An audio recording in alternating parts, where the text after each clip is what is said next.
Pois bem, chegamos, graça e paz aos irmãos aqui na gravação, aos irmãos aqui presentes, graça e paz.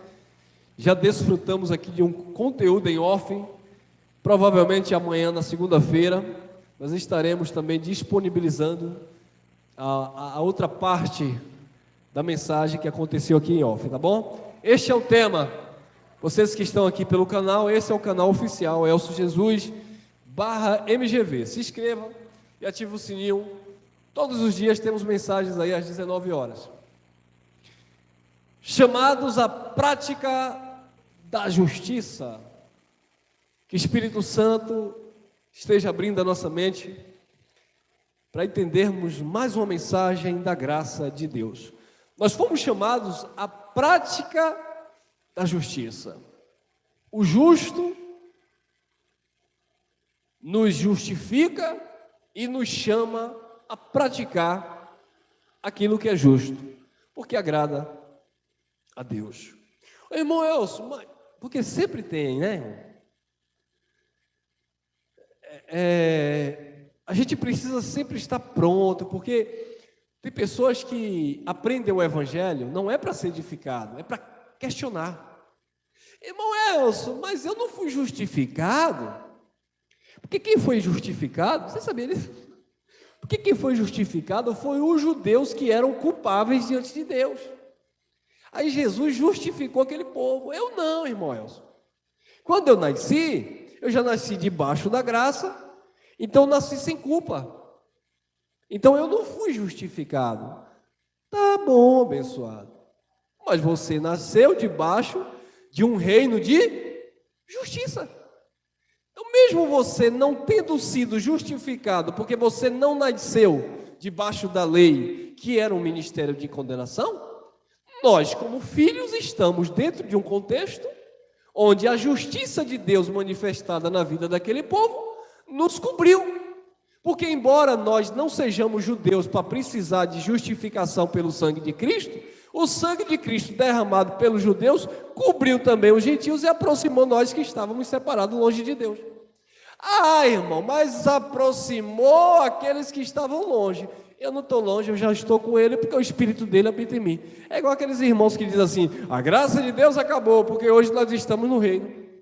Ué, mas Paulo, escrevendo aos Hebreus, capítulo 12, versículo 28, Paulo diz: tendo, pois, irmãos, recebido um reino inabalável, retenhamos a graça de Deus, pela qual, por meio da graça, sirvamos a Deus agradavelmente, com reverência e santo temor.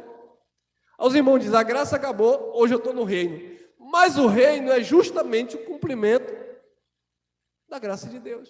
Eu cumpro a graça de Deus, eu recebo a graça de Deus, eu creio no evangelho da graça de Deus, por isso eu me coloco, eu me vejo, eu me identifico com esse reino no qual todos nós estamos, e este reino é um reino inabalável de justiça, amém?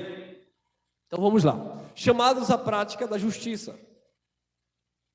Isaías capítulo 32, versículo 17, é uma profecia, só a leitura já explica tudo, não precisa que eu forçar texto, tentar interpretar, argumentar, não, é só lendo os textos e o Espírito Santo dando o próprio entendimento, tá? Do sistema religioso que tem aquelas manobras, irmão.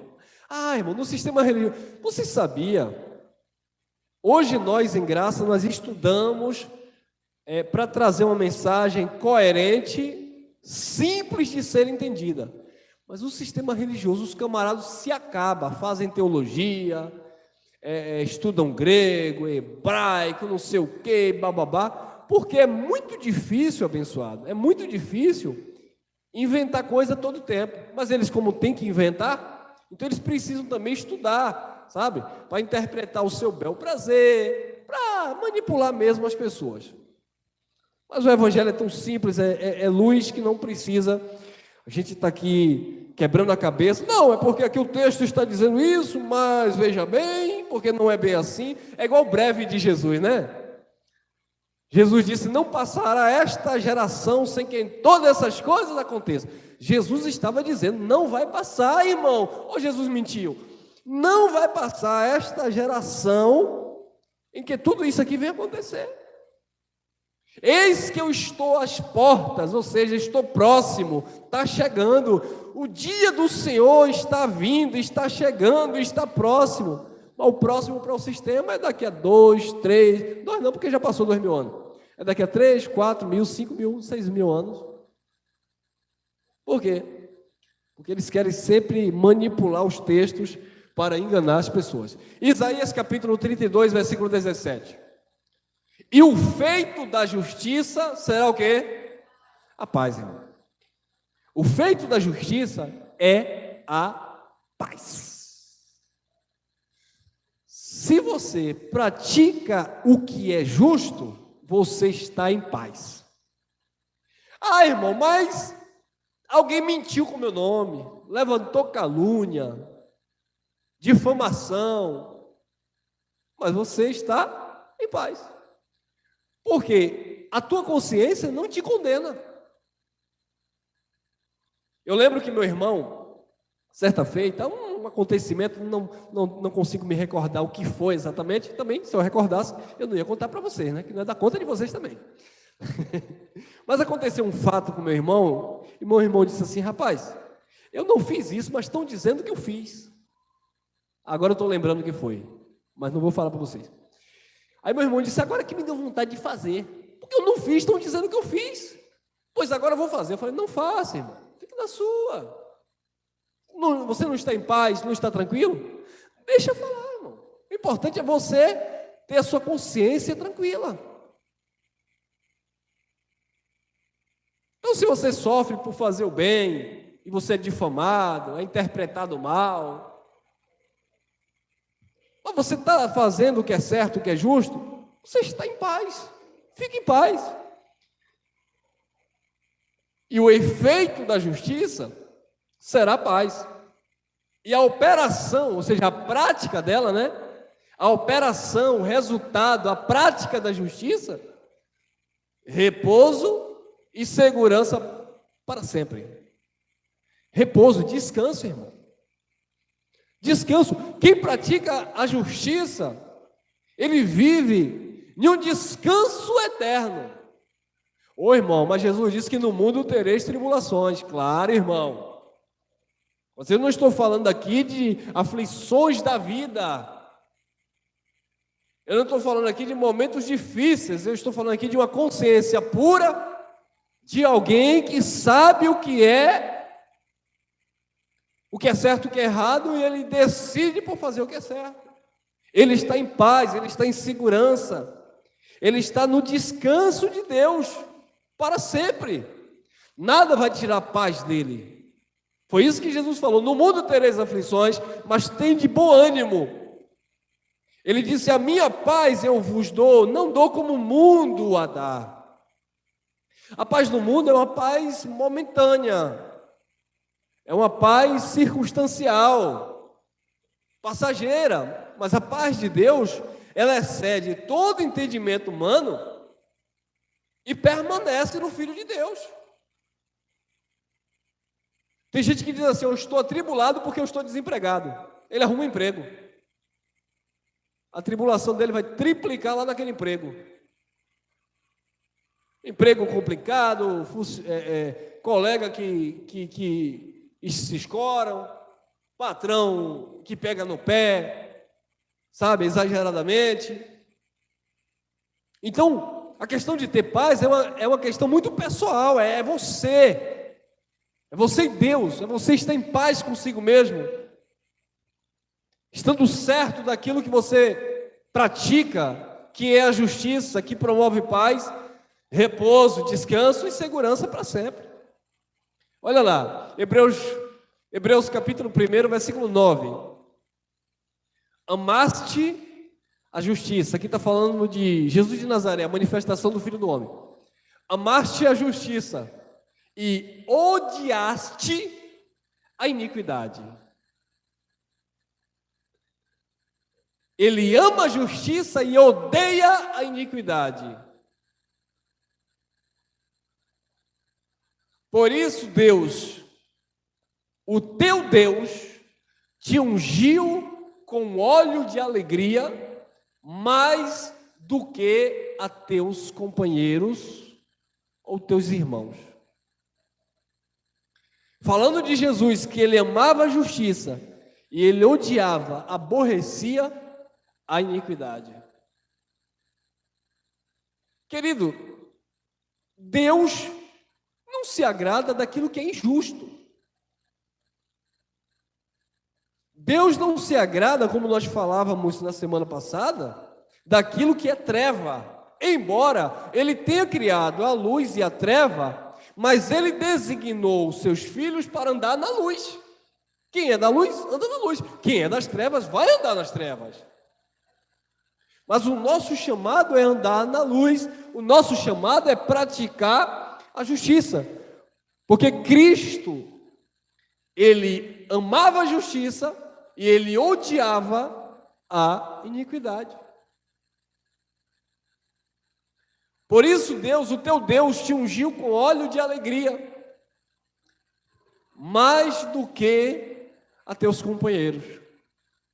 Parece que eu estou vendo um sistema religioso pegando aqui um monte de óleo, dizendo, eu vou te ungir com óleo da alegria. Quem já passou por isso? Eu já passei. É a unção do óleo da alegria. Não tem nada a ver, irmão. A unção é porque ele foi marcado. A palavra ungir quer dizer untar, né? A senhora que vai fazer um bolo e passa lá manteiga na forma. Untar. Cristo, ele estava ungido com esse Espírito, a unção do Santo, a alegria do Eterno, porque o reino de Deus é justamente esta alegria do Espírito, com a prática da justiça, claro. Então Cristo, ele estava ungido com essa alegria, porque ele amava a justiça e ele odiava a iniquidade.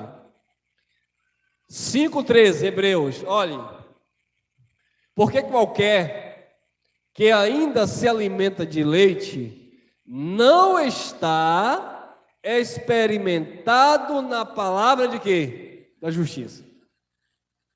Quem se alimenta de leite, não está experimentado na palavra da justiça. Em outra tradução vai dizer, quem se alimenta de leite não tem as faculdades exercitadas, os sentidos exercitados na palavra. Porque qualquer que ainda se alimenta de leite não está experimentado, não está pronto, não está preparado, não está capacitado. Por isso que Paulo fala a Timóteo, apresenta-te a Deus como um obreiro aprovado, que maneja bem, que está bem exercitado na palavra da verdade e não tem do que se envergonhar. Quem pratica a justiça não tem do que se envergonhar, irmão. Você vai passar em um local, vão te apontar, pode até te caluniar, inventar coisa a teu respeito. Mas você não vai ser envergonhado, sabe? Porque você tem consciência daquilo que você pratica. Agora, quem não tem? Nem precisa alguém falar. A pessoa já está ali no desespero. Ih, rapaz, sabe aquele povo que gosta de receber aquelas revelações? Muitos têm medo. Ih, rapaz, vem um pastor aqui hoje, esse pastor revela tudo. E eu estou preocupado, rapaz, eu andei dando uns vacilos aí. Aí tem gente desse tipo que nem nessas pseudas reuniões de revelação, eles não vão não. Porque ele fica com medo de Deus revelar os podres dele. Por quê? A consciência é pesada, irmão. E a religião, ela é tão manipuladora que ela te coloca exatamente no alvo que eles querem. Claro, eu fui desse sistema, eu sei o que é isso. Tanto eu já adivinhava a vida das pessoas, como também pregadores adivinhavam a minha vida. Mas por que eu estou fazendo isso aqui entre aspas? Porque, queridos, o ambiente propício, preparado, é justamente ali que ele vai pegar os ignorantes. Tem alguém que revela. Então, quem veio, já veio. Ih, rapaz, eu estou com isso aqui, se aquele homem revelar, eu estou frito. Aí o camarada aqui, ele já disse assim, Queridos, tem uns que enfeitam, né, irmão? Queridos, eu ia ler uma palavra nesta manhã, mas o Espírito colocou no meu coração que tem uma pessoa aqui que tem guardado algo. Irmão. Rapaz, quando ele disse assim, tem uma pessoa aqui que tem guardado algo, quem é que não guarda alguma coisa? Ele vai falar isso para minha tia que guarda a boneca da infância dela? Deus me falou aqui que tem uma pessoa que tem guardado algo há anos, e isso que ela tem guardado tem amarrado a sua vida de tal forma, quando ele olha, já está a pessoa se entregando. Já foi. Já era. Jogou o anzol e nem isca tinha. Pegou na seca, irmão. Aí já chama aqui na frente, e coloca a mão na cabeça, empurra para lá, empurra para cá. A carne é nojenta, daqui a pouco o camarada está... Dois extremos. Ou o camarada supostamente vai ser batizado com o Espírito Santo e começa a embolar a língua, ou se manifesta e vira um demônio. Se for rico, se for uma pessoa educada, civilizada, comportada, por certo vai receber o Espírito Santo. Agora, se for um pobre coitado, desculpa essa expressão chula, se for um Zé Ninguém, é o diabo.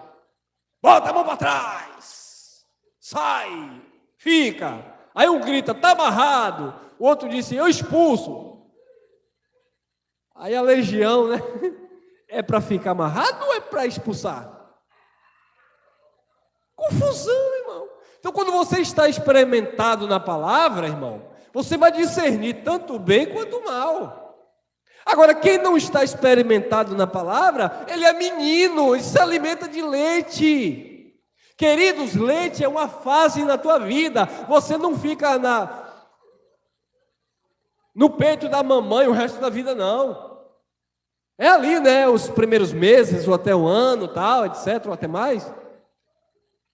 Mas é aquele momento, é aquela fase. Vai chegar um período que você vai deixar de se alimentar de leite e vai começar a comer alimento sólido. Assim é o cristão. Todos nós estávamos como criança tomando leitinho. É o leitinho, venha que Jesus te ama. Venha se batizar. Era um leitinho, irmão. Pastor orava, Senhor, escreve o nome do irmão no livro da vida. Era um leitinho. Nós crescemos, saímos dessa fase. E aí você se pergunta, mas por que Deus permitiu que eu passasse por isso?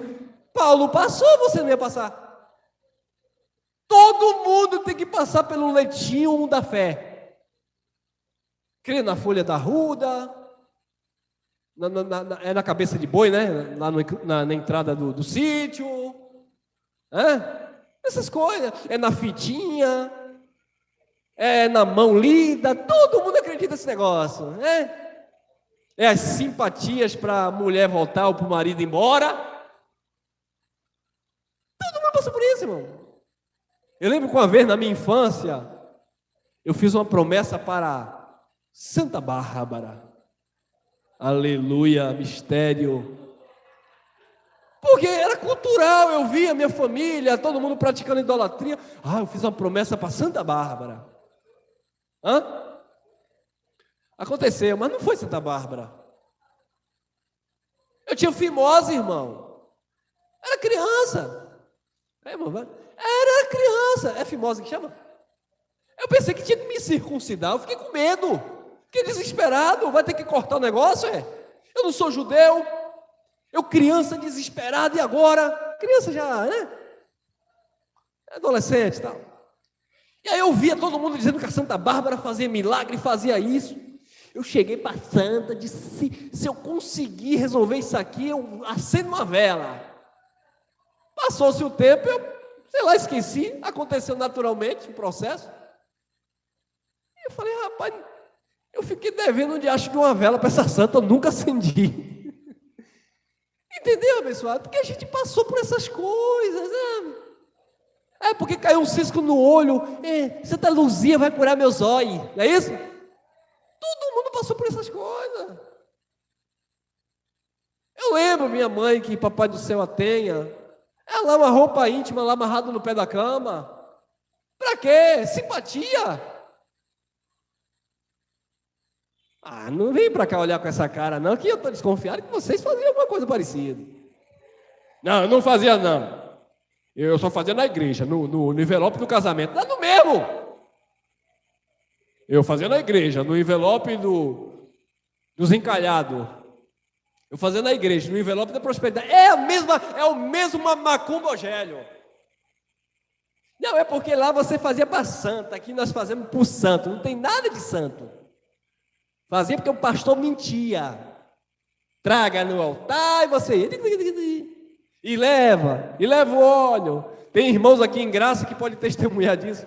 O guarda-roupa estava cheio de envelope. Tem um aqui que era obreiro, que até aliança. Fala, Deus. Até aliança de casamento. Fala, Jeová, nada fica oculto. Eita glória. Viu, irmão? Tudo engano. Quantos do nosso meio que disse que embolou a língua lá para dizer que foi batizado com o Espírito Santo? Viu que é tudo farinha? Aí a outra aí, ó. Tudo farinha do mesmo saco, irmão. É tudo farinha do mesmo saco, é tudo engano. Por quê? Porque não está experimentado na palavra. É menino, você engana, você manipula. Eu chego para minha filha e ela diz: pai, me dá um doce. Eu disse: eu vou na rua e trago. Aí eu esqueço, quando eu chego em casa: cadê o meu doce que o Senhor prometeu, papai? Eu disse: filha, eu esqueci, ou faltou uma moedinha na hora, eu esqueci, mas o Senhor prometeu que me dá um doce. Eu digo: um Danone não serve não? Tem na geladeira. Já ganhei, minha filha. Criança é assim. Nós éramos crianças no sistema religioso. O pastor te amaldiçoava, dizia que você era pecador, que você era isso e aquilo. Quando terminava a reunião, você sabia que a indireta era para você. Quando terminava a reunião, vai o pastor. Você sabe que eu falo... A minha esposa sofria com isso. Você sabe que eu faço isso por amor, né? Amor? Né, irmã Cris? Apanhava igual pandeiro em samba. É pandeiro em samba? Que é. Apanhava e por besteira, irmão, por nada. Por um pedacinho de bolo que não deixou para outra obreira. Mas quando você está experimentado na palavra, ninguém te dobra, ninguém te manipula, ninguém te escraviza. Qualquer que ainda se alimenta de leite não está experimentado na palavra da justiça, porque é menino. Você precisa estar experimentado na palavra da justiça. Praticar a palavra da justiça. Mateus 5:20, olha lá: porque vos digo que se a vossa justiça não exceder, não ultrapassar a dos escribas e fariseus, de modo nenhum entrareis no reino dos céus, o reino de Deus. Não participa do reino. A tua justiça tem que exceder a desse sistema manipulador e enganador. Se eles dizem que pratica a justiça, se eles dizem que pratica a verdade, se eles dizem que pratica a fé, nós é que precisamos dar bom exemplo, exceder a prática desses escribas e desses fariseus. Não é para o sistema religioso que você fez parte olhar para você e dizer assim: cadê você? Você estava aqui, você era uma pessoa correta, você era uma pessoa assim, assado. Agora você saiu, está nessa graça aí, olha a sua vida como está, toda miserável. Você está aí embriagado pelas esquinas, você está aí cheirando pó, você está aí com essa boca cheia de pornografia, você está aí vivendo... Não, preciso olhar para você e ver você com caráter, com verdade. A sua justiça precisa exceder a desses fariseus e escribas, desses doutores. Você não tem que ter do que se envergonhar, irmão. Como eu te falei, pode te chamar de herege, filho do capeta, pode te chamar de ladrão porque não está dando dízimo a Deus, pode te chamar de desviado porque você diz que o teu pastor é o Espírito Santo, pode te chamar de desigrejado porque você diz que você é o templo do Espírito, mas não deixe, não aceite viver uma vida desgraçada, para que essas pessoas estejam olhando para você dizendo aí, ó, quando eu estava aqui na casa de papai, era assim. Agora saiu da casa de papai, olha como está. Não, precisamos resplandecer. O Evangelho de Deus precisa trazer essa maturidade em nós, irmãos. Nós perdemos foi a ignorância, nós perdemos o medo do sistema, mas nós não perdemos o temor de Deus e a vida, por causa do projetor, pai, e a vida para com o Senhor. Nós precisamos entender isso, nós temos esta vida com Deus. Porque vos digo que se a vossa justiça não exceder a dos escribas e fariseus, de modo nenhum entrareis no reino dos céus. Ou seja, não desfruta, não se alimenta, não se alegra, não participa deste reino. E reino do céu aqui, irmão, não tem nada a ver com ir para o céu, tá bom? Aqui não, reino dos céus é porque o reino que governa nossas vidas é o reino do alto, é o reino dos céus, amém? Quem é o nosso rei? Nós dizemos é Cristo. Então, é o reino dos céus, não é o reino da terra, não é o governo humano, é o governo espiritual. E aí você não entra nele se você não participa, não pratica a justiça, e se a sua justiça não excede, não exceder a dos escribas e a dos fariseus que se diziam justos. Atos 10, 34 e 35, diz assim: e, abrindo Pedro a boca, disse: reconheço por verdade que Deus não faz acepção de pessoas, mas que lhe é agradável aquele, olha, sujeito indefinido, aquele que em qualquer nação, nação também não está definida, o teme e que pratica a justiça. Engraçado que esta palavra aqui, acepção, o sistema religioso pega isto e vem tentar dizer que nós fazemos acepção quando nós dizemos que Deus predestinou. Não. Pedro está explicando que a acepção de pessoas que Deus não faz é de nações, né, povos, porque ele diz em qualquer lugar lá, mas que ele é agradável àquele que, qualquer pessoa, em qualquer nação. Ou seja, Pedro estava dizendo que Deus não fazia acepção entre judeu e gentios, não mais depois da cruz, porque antes da cruz era aquele povo exclusivo de Deus, o povo judeu, mas depois da cruz, os gentios, os não judeus, tiveram também acesso à graça de Deus. Não todo mundo, aqueles que Deus havia predestinado e amou, eleitos antes da fundação do mundo. Então, o Deus não fazer acepção aqui não anula a predestinação. Quem está entendendo? Não anula a predestinação.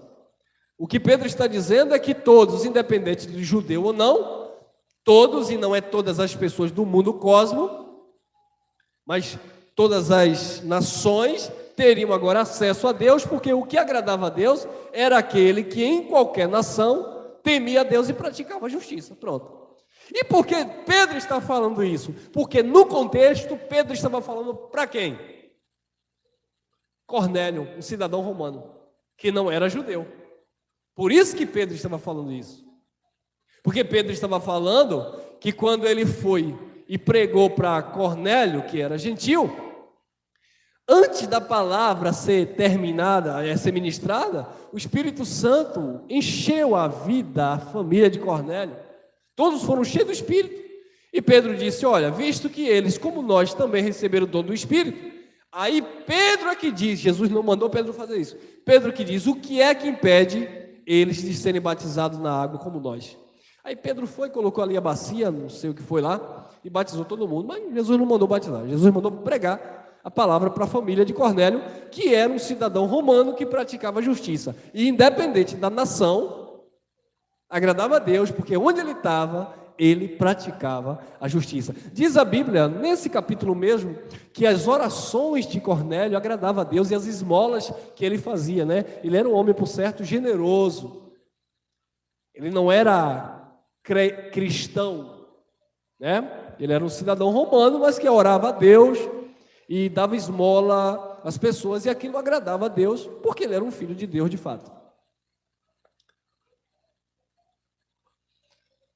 Romanos capítulo 1, versículo 16 e 17, olha lá, Romanos capítulo 1, 16, porque não me envergonho do evangelho de Cristo. Uma coisa que nós precisamos aprender, né? Sempre são detalhes.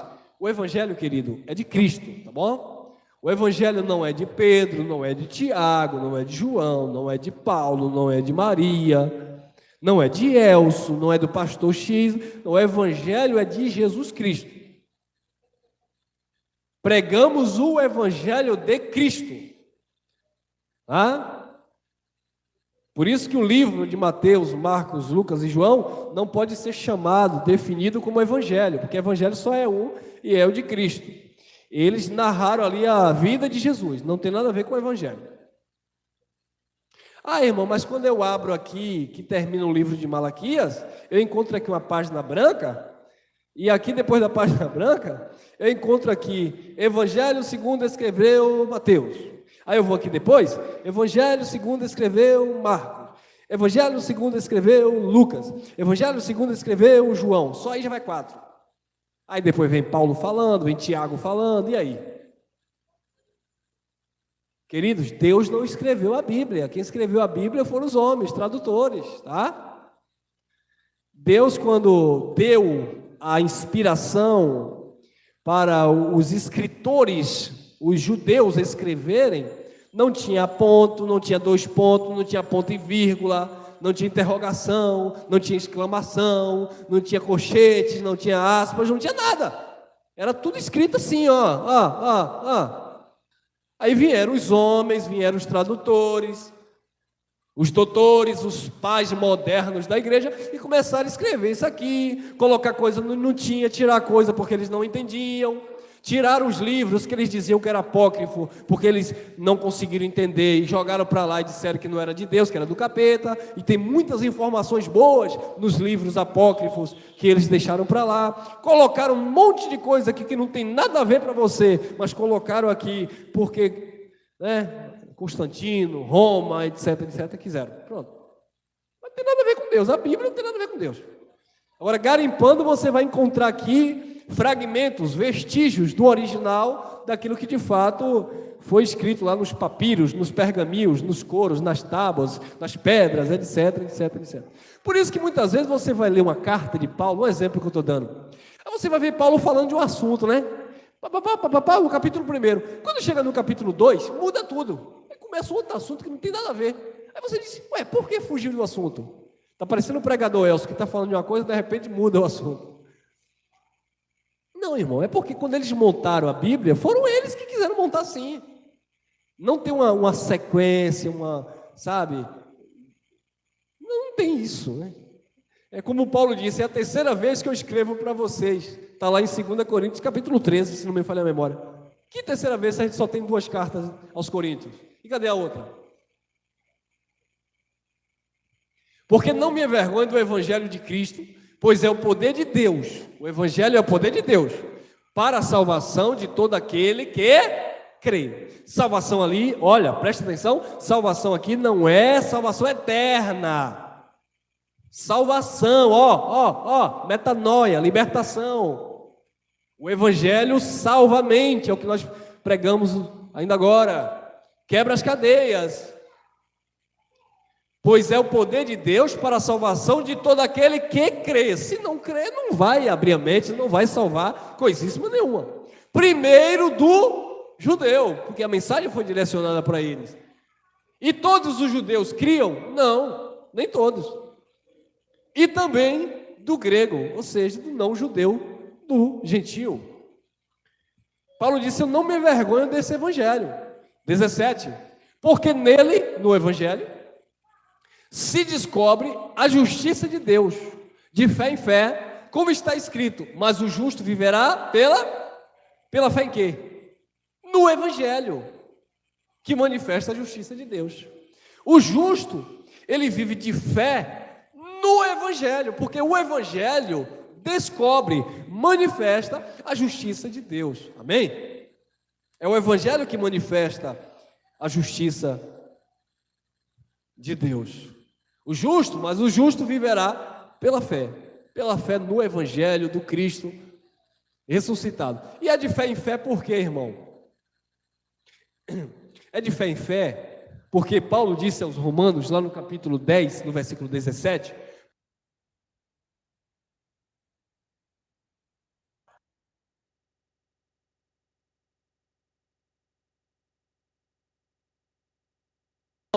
então é de fé em fé. O justo viverá da fé. De fé em fé. Você aprendeu aqui agora, você ouviu aqui depois, você vai se enchendo deste conhecimento, e aí você vai vivendo de fé em fé, ou de glória em glória.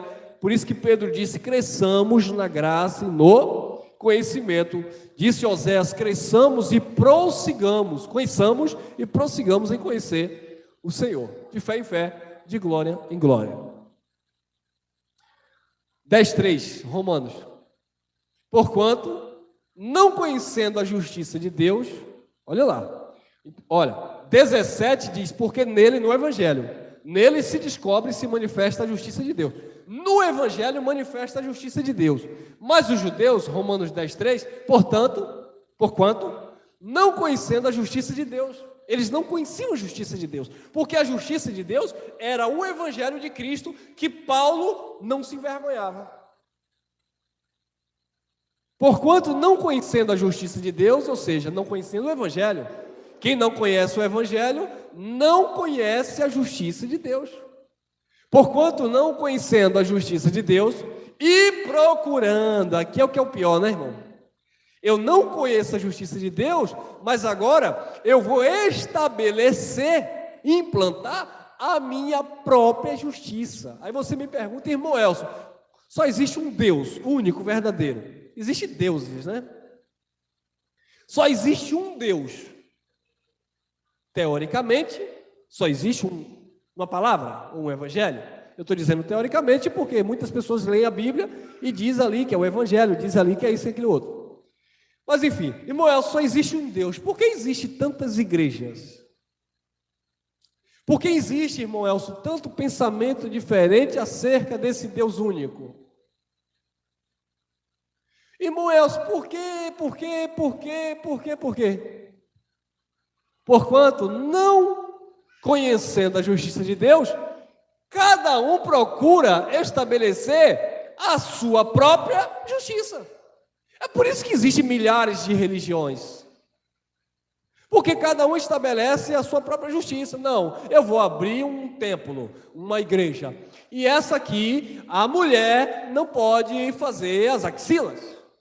Aquela ali, o homem não pode deixar de fazer a barba. E aqui, a mulher não veste calça. E ali, e tal. Aí você vai e pergunta: mas está na Bíblia? Não, mas o Espírito Santo me revelou. Então, cada um vai estabelecendo a sua própria justiça e colocando as suas próprias regrinhas. É por isso que existem milhões de religião. Cada um vai, interpreta o texto ao seu bel prazer e vai e causa e faz essas coisas.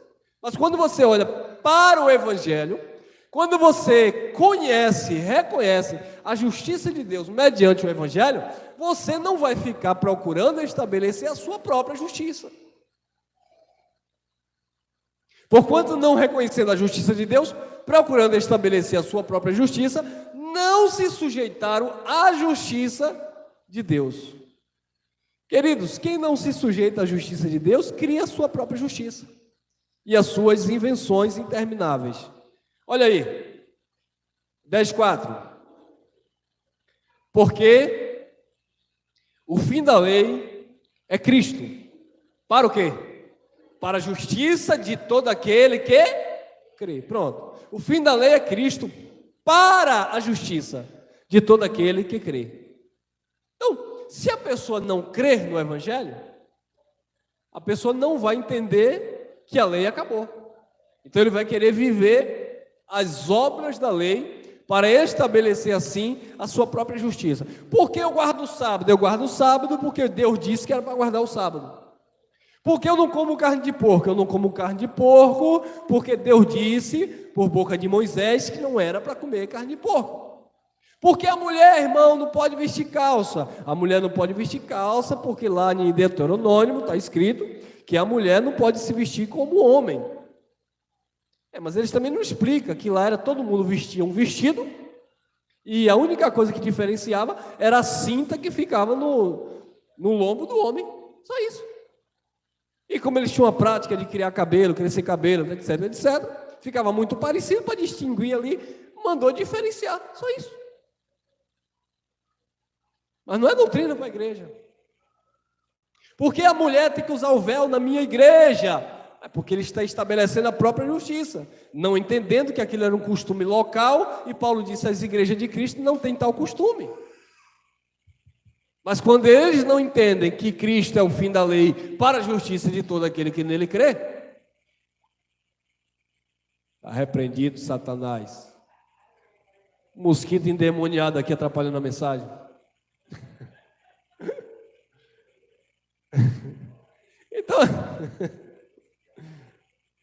Então, abençoados, quando a pessoa procura estabelecer a sua própria justiça, ela nunca vai se sujeitar ao Evangelho. Vai usar a Bíblia para pegar textos isolados para fazer o que eles querem fazer. Porque o fim da lei é Cristo para a justiça de todo aquele que crê. Nós cremos, por isso nós entendemos que a lei de Moisés, ela não vigora mais, não foi para nós, e ela foi abolida ou cumprida em Cristo. Olha aí, Romanos 6, 13. Nem tampouco apresentei os vossos membros ao pecado por instrumentos de iniquidade, mas apresentai-vos a quem? A Deus, como vivos dentre os mortos, e os vossos membros a Deus como instrumentos de justiça. Fazer igual aqueles pregadores marrentos. Se eu pregasse apenas esse texto, Deus já teria falado nesta manhã. Por que aí, irmãos? Não é para apresentar os vossos membros ao pecado, por instrumento de iniquidade. Não é para você usar a tua mão para o mal, o teu olho para o mal, a tua boca para o mal, as tuas pernas para o mal. Não é para você usar o teu corpo para a prática do mal, os teus membros para a prática de iniquidade, mas apresentai-vos a Deus como vivo dentre os mortos, e os vossos membros a Deus como instrumentos de justiça. Será que eu preciso desenhar aqui o que seria você apresentar os teus membros para Deus como instrumento de justiça? Eu acredito que não. Porque se a gente trazer uma palavra para definir, é o amor ao próximo. É você entender que tudo que você deve fazer é para ver o bem do outro. Pronto. Você está apresentando os teus membros a Deus como instrumentos de justiça para a prática do bem. É você ter a sensibilidade, é eu ter a sensibilidade, porque a palavra corta, né? Não tem esse negócio de tu, você. O sistema aqui é assim, porque vocês, porque você. Aqui é nós. É porque nós precisamos aprender, amado, a ter aquele coração generoso do bom samaritano, que não era um religioso, não era nem ali do povo de Deus, né? Mas se compadeceu por ver aquele homem caído, ferido, foi lá, ajudou, custeou. Aí detalhe, depois não foi atrás daquela pessoa dizendo, olha, veja bem, quando você estava caído, né? Porque o sistema gosta disso, né? Quando você estava na sarjeta, eu fui lá na tua casa, fiz uma oração por você, eu te indiquei no emprego, e agora você me dá as costas. Não é isso que o sistema faz? Você estava aí vivendo uma vida miserável, eu fui lá, eu pagava o preço, eu dobrava meu joelho de madrugada para orar por você. Uau, fariseu! O bom samaritano cuidou, hospedou aquele homem ferido e disse: olha, tudo que ele gastar, coloque na minha conta, eu tenho crédito aí. Tinha moral o homem, né? Coloca aí na minha conta, quando eu voltar eu pago tudo. Agora, quando ele voltou, ele foi: cadê aquele homem que eu ajudei? E aí, rapaz? Te ajudei, rapaz. Eu estendi a mão para você, agora você não vai fazer nada por mim, não? Para quê, irmão? Sabe por que o bom samaritano não fez isso? Porque ele apresentou seus membros como instrumentos, não aquele que estava caído, mas a Deus. E quando você faz para Deus, você não precisa tocar trombeta, porque Deus viu e Ele te recompensa. Lembra daquela mulher que foi lá? Estou usando aqui porque me veio à memória agora. Lembra daquela mulher que Jesus ficou sentado lá olhando, e os ricos vinham, e daquilo que sobrava, colocava lá dinheiro lá no gasofilácio, aquela coisa toda? Aí veio lá uma mulher lá e colocou umas moedas, e Jesus ficou olhando, né? E aquilo chamou a atenção, e ele disse: está vendo aquela mulher? Eles deram o que sobrava, mas ela deu todo o seu sustento. Os pastores do sistema religioso, eles pegam esse texto. Uma vez um pastor puxou minha orelha, porque eu fui pregar isso, eu falei assim: olha, irmão, né? O pastor mandou ministrar a oferta. Eu falei: ô irmão, lembra daquela mulher que deu tudo que tinha? Os irmãos: lembro. Aí o pastor já ficou alegre, né? O pastor do sistema fica alegre quando você bajula. Lembra, irmão, daquela mulher que deu tudo que tinha? Os irmãos: lembro, sim. Aí já teve irmão que já falou assim: lembro, mas não queria nem lembrar, né? Eu lembro, né? Então, irmão, aquela mulher deu tudo que ela possuía, e aqueles que eram ricos deram lá sobra. Deus não quer que você dê sobra não, irmão, dizia o irmão Elcio lá no sistema. Mas eu era meio gaiato, e eu já entendi ali os mistérios. Aí eu falei assim: só tem um detalhe. Para que eu fui falar isso? O pastor ficou endemoniado. Falei: só tem um detalhe: Jesus não mandou aquela mulher dar tudo que ela tinha, não. Ela deu porque ela quis. Jesus não obrigou, Jesus não mandou ela dar tudo. E quando Jesus mostrou que ela deu tudo que ela tinha, Jesus não queria mostrar e revelar a quantidade, Jesus queria mostrar e revelar a qualidade dela. Desapego, entrega. Jesus não estava preocupado com aquela oferta que foi colocada lá, que nem para ele era, estava no templo. Para ele era que andava com Judas, que Judas roubava, ou para o ministério dele. Jesus só elogiou a ação, a atitude daquela mulher, uma mulher desprovida de apego, de avareza, só isso. Quando eu falei isso, terminou, o pastor me chamou na chamada salão anexo. Venha no salão anexo. Leia esse texto aí. Aí eu tinha que ler de novo, né? Porque a mulher deu tudo que ela tinha. Como é que está escrito? A mulher deu tudo que ela tinha. Por que você foi falar que Jesus não mandou? Se está escrito que ela deu tudo que ela tinha, você tem que mandar as pessoas dar tudo que tem. É brincadeira? Foi pastor. Tu é lobo, pastor, não é assim não. Aí não tem como se manter em um lugar desse, né, irmão? Nem tampouco apresentei os vossos membros ao pecado por instrumento de iniquidade, mas apresentai-vos a Deus como vivos dentre os mortos, e os vossos membros a Deus como instrumento de justiça. É você praticar o bem, é você amar o próximo, é você se doar em prol do outro, é você de fato compartilhar, se doar. Isso sim você está agradando a Deus. Vamos lá, Romanos 6,16. Não sabeis vós que a quem apresentardes por servo para lhes obedecer, sois servos ou escravos daquele a quem obedeceis, ou do pecado para a morte, ou da obediência para a justiça? Você não sabia disso? A quem você apresenta para servir, daquele você é servo.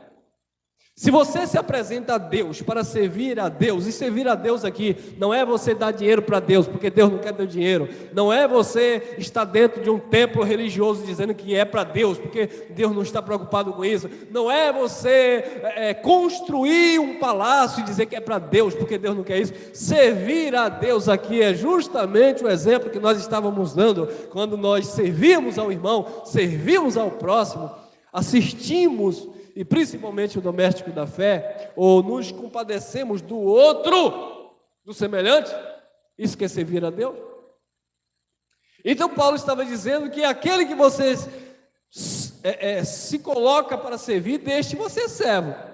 Se você se coloca, olha lá, não sabeis vós que a quem vos apresentardes por servo para lhe obedecer, sois servos daquele que obedeceis, ou do pecado para a morte, ou da obediência para a justiça?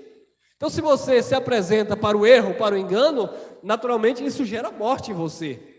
Não dentro de um contexto da lei, que era no sentido literal, mas também pode acontecer em um sentido literal. Um exemplo que eu vou dar: o jovem está crescendo, ouve a palavra de Deus, ele não quer conta, ele não se interessa, mas ele tem prazer em pegar uma coisa errada, ir lá na esquina, traficar, roubar, tomar uma coisa do outro. O que ele está plantando? Uma hora a casa cai, irmão. Uma hora ele morre, sim. Porque ele está usando a sua vida para praticar o mal. Então ele é escravo, ele é servo daquele ou daqueles sentimentos que ele apresenta e se submete a praticar. Mas quando você apresenta para Deus obediência para Deus, você pratica a justiça. E isso agrada a Deus, amém? Vamos adiantar aqui para os irmãos não ficarem com fome aí há muito tempo. Romanos 6,18. E libertos do pecado, fostes feitos servos da justiça.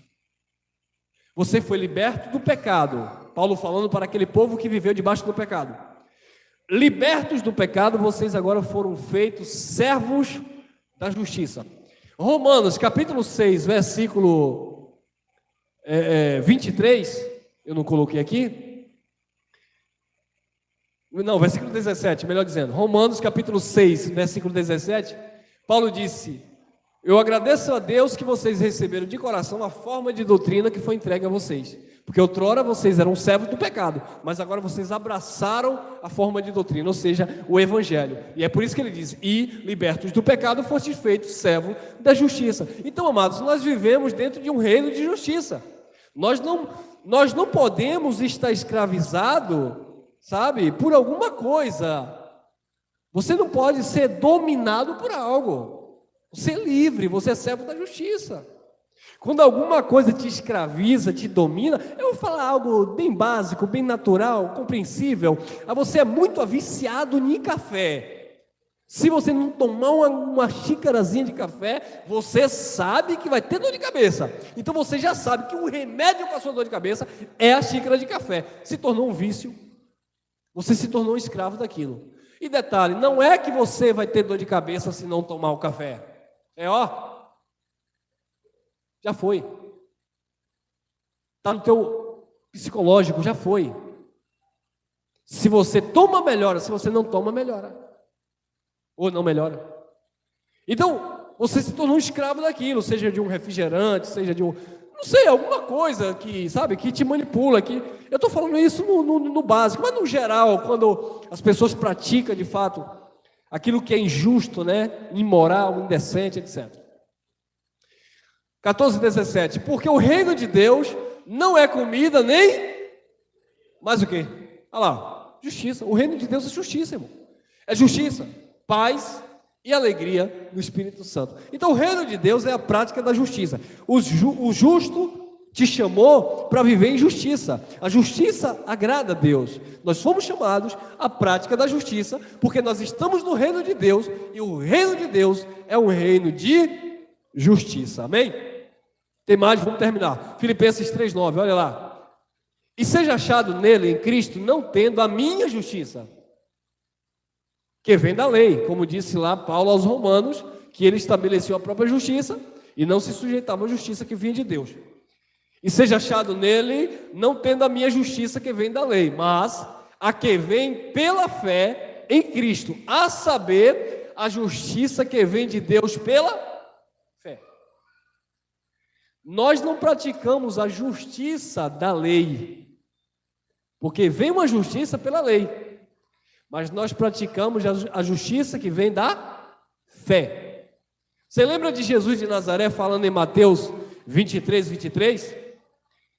Vocês dão o dízimo do endro, do cominho e da hortelã, mas vocês negligenciam o mais importante da lei: a justiça, a fé e a misericórdia.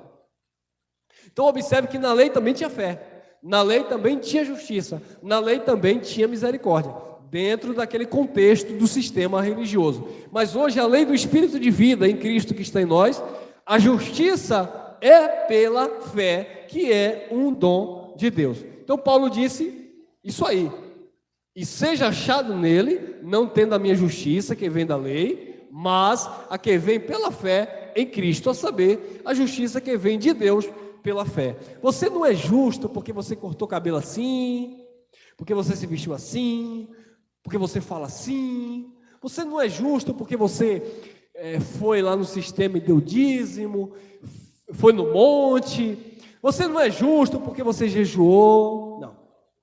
Você está vivendo a justiça de Deus pela fé naquilo que Ele executou no Calvário. Efésios 6,14. Estais, pois, firmes, tendo cingido os vossos lombos com a verdade. Quem sabe o que é cingido aqui, irmão? Cingido é vestido, né? Está coberto, né? Deixa eu tomar uma água aqui.